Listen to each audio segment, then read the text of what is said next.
You sent the message, you watched it say delivered, then read, and then nothing. So now your brain starts doing what it does. Maybe they're annoyed. Maybe that joke landed wrong. Maybe I was too intense. Maybe this is how people start pulling away. Maybe something in that message changed the whole tone, and now I need to go back and read every line like I'm investigating a crime scene. So you reread it, and reread it. And meanwhile, your nervous system is acting like something important is happening, something relational, something dangerous. Then 3 hours later, they reply, haha, yeah, that is it. And you've spent 3 hours inside a social emergency that may have existed nowhere except inside your brain. This episode is about that gap. The gap between what your brain hears in silence and what was actually happening in theirs. Because once you understand that gap, the silence starts to mean something very different. Welcome to Neurotypical Decoded. This show exists for people who have spent years feeling like everybody else got the social manual and you somehow missed the handout.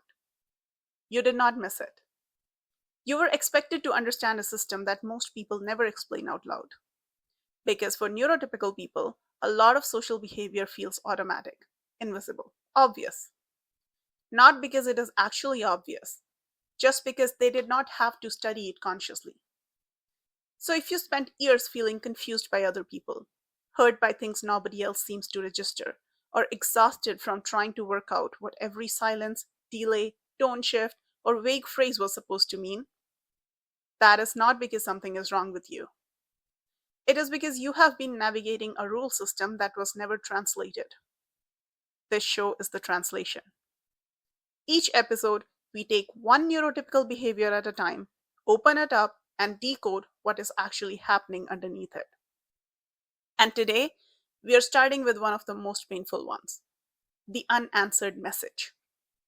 And before this episode ends, I'm going to give you a simple tool you can use the next time the spiral starts. First, I want to name what is actually happening when a message goes unanswered. Because this is not just impatience, and it is not just overthinking. It is a very specific neurological event. When your brain sees that a message has been read but not answered, it does not experience that as neutral.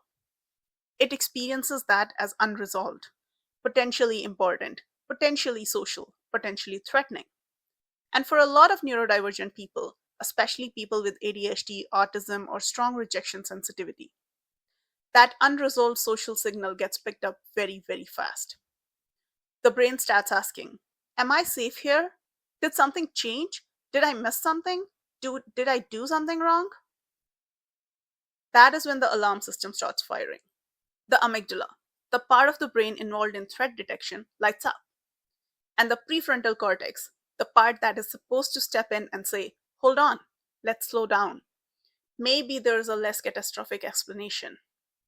Often does not get there quickly enough. So the alarm gets a head start. And once the alarm is active, the explanation machine comes online. Your brain starts building a story. Maybe they're upset. Maybe I came on too strong. Maybe they are rethinking the friendship. Maybe they were already drifting and this is the moment it starts becoming visible. And within minutes, you can have a full emotional reality built around a silence that contains no confirmed meaning at all. That is not a character flaw. That is not you being dramatic. That is your nervous system trying to protect you using the information it has. The problem is that the information it has is often incomplete, and the meaning it generates from that incomplete information is very often wrong. So let's go look at what is actually happening on the other side. Here is what is happening in the neurotypical brain when they see your message and do not reply. Ready? Almost nothing. And I mean that literally. Almost nothing. Not in a cruel way, not in a calculated way, not in a they do not care way. In a boring human way. Your message appears, they register it, and then their attention moves. That is it. For many neurotypical people, attention works like a river. There is a current moving all the time.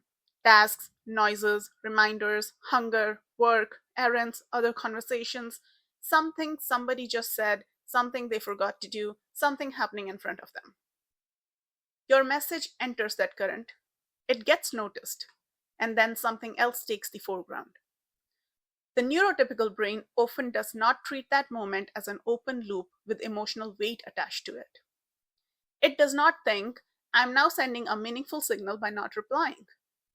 It does not think, the silence will probably be interpreted. It often does not even think, I'm choosing not to answer right now. The moment simply passes, and then life keeps happening. Meanwhile, your brain may be doing the exact opposite. Your brain sees the read receipt, flags it, files it under unresolved, checks back on it, escalates when no resolution comes, generates possible explanations, runs emotional simulations, replays old interactions for context. One brain treated the message like a leaf floating through a current. The other treated it like smoke in the building. Neither brain is trying to be wrong. They're just doing very different things. But here's the part that matters most. The neurotypical brain was usually not sending a message in that silence. There was no coded transmission, no hidden statement, no emotional verdict. You experienced a signal that, in many cases, was never actually sent. And then your brain did what brains do. It filled the silence with meaning. Let's make this concrete. Here are 5 reply patterns that cause a huge amount of pain and what it usually. Let's make this concrete. Here are 5 reply patterns that Let's make this concrete. Here are 5 reply patterns that cause a huge amount of pain and what is actually happening behind them. Pattern 1. Read, then no reply for hours. What your brain hears. Something changed. I said something wrong. They're avoiding me. They're deciding how distant to be. What is probably actually happening? They saw it. They meant to answer properly. Then something interrupted them. A meeting started. Somebody spoke to them. They got distracted. They picked up another task. Their phone left their hand.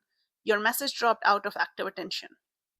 Not because you do not matter, because attention moved. The gap matters because one interpretation is rejection, the other is just ordinary distraction. Pattern 2. A one-word reply. What your brain hears.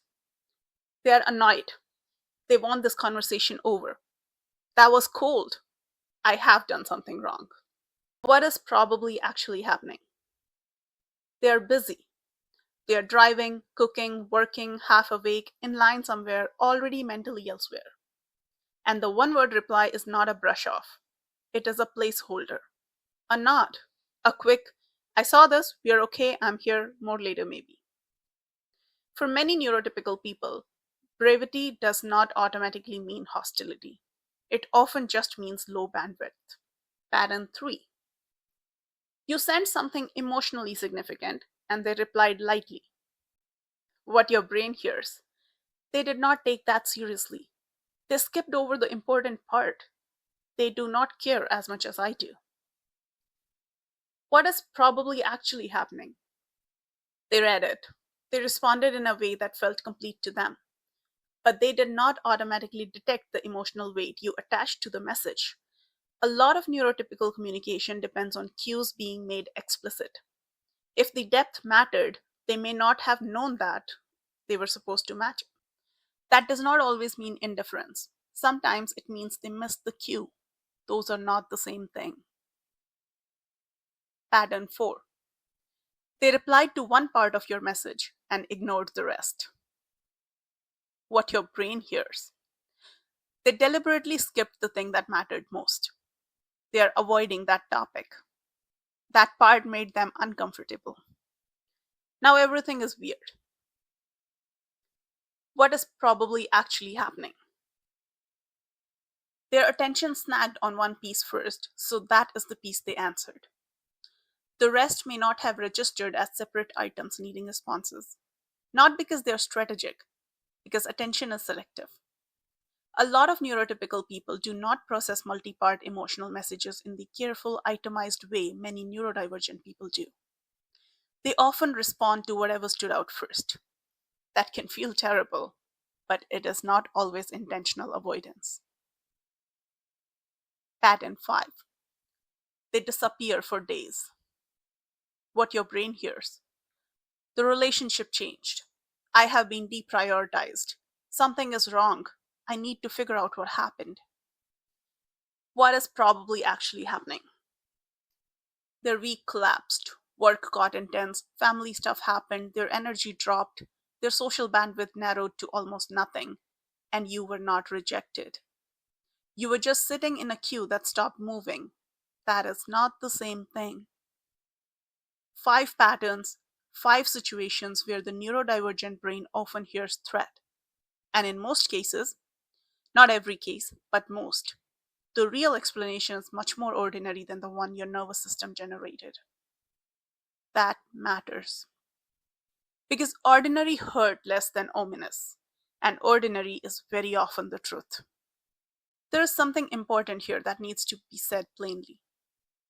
Neurotypical people usually do not use reply speed as a measure of care. That cuts directly against what many neurodivergent people intuitively believe. Because from the outside, it seems obvious. If someone cares, they reply quickly. If they do not, they delay. Simple. Except it is not simple in neurotypical communication. For many neurotypical people, a close friend and a casual acquaintance may get the same response delay. A partner of 10 years and someone they met last month may get the same, "Sorry, just saw this," 6 hours later. Reply speed often tracks logistics, attention, energy, and context far more than it tracks love, closeness, or importance. So if you have been using response time as emotional evidence, you may have been measuring with the wrong instrument. You were trying to read care through speed in a system where speed is often barely a signal at all. So what does care look like instead? It looks like showing up. It looks like remembering things you said and bringing them up later. It looks like making time when it actually matters. It looks like including you, checking in eventually, following through, being there in meaningful moments. Those are stronger signals. Reply speed is often not one of them. And if you have been missing the real signals because you were watching the wrong one, that does not mean you're bad at relationships. It means your calibration has been built around a different communication system. And calibrations can be changed. So here is the tool. It is simple, practical, and it can interrupt the spiral before it becomes a full internal crisis. It is called the boring explanation test. When a neurotypical person does something that stings, a slow reply, a flat reply, silence, a response that misses the point, stop and ask one question. What is the most ordinary explanation for this? Not the nicest explanation, not the most comforting explanation, not the one that makes you feel instantly soothed. The most ordinary one, the most mundane, the least cinematic. Because when your nervous system detects social threat, it starts generating explanations with intention inside them. They're upset with me. They're pulling back. They have changed their mind about me. They're sending a signal.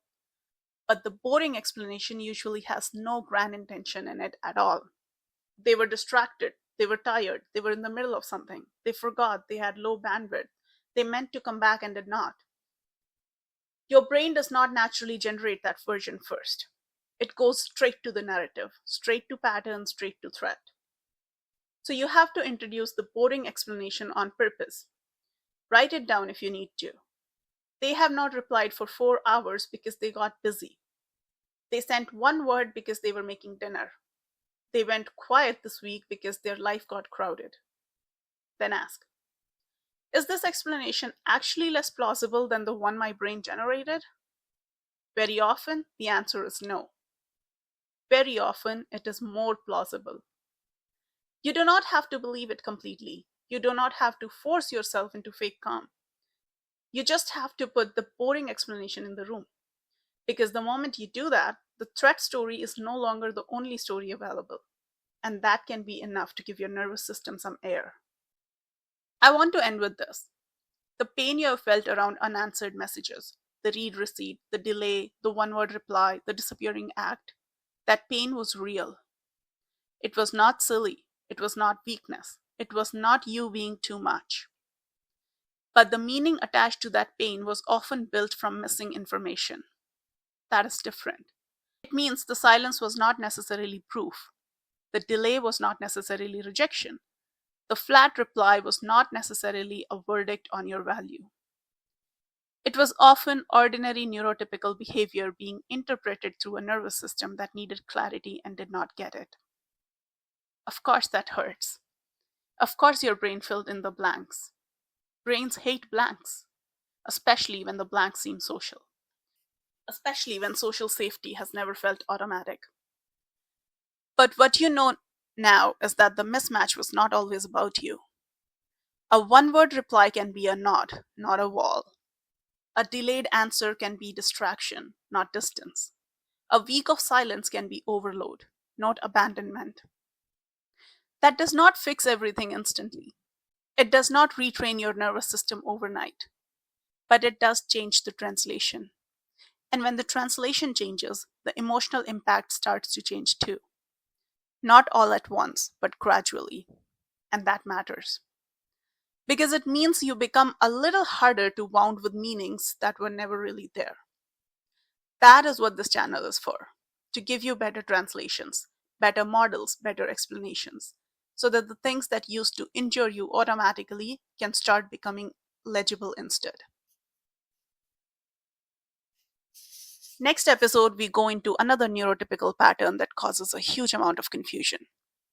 When people say things they don't literally mean, and mean things they never actually say. That one changes relationships fast. I'll see you there.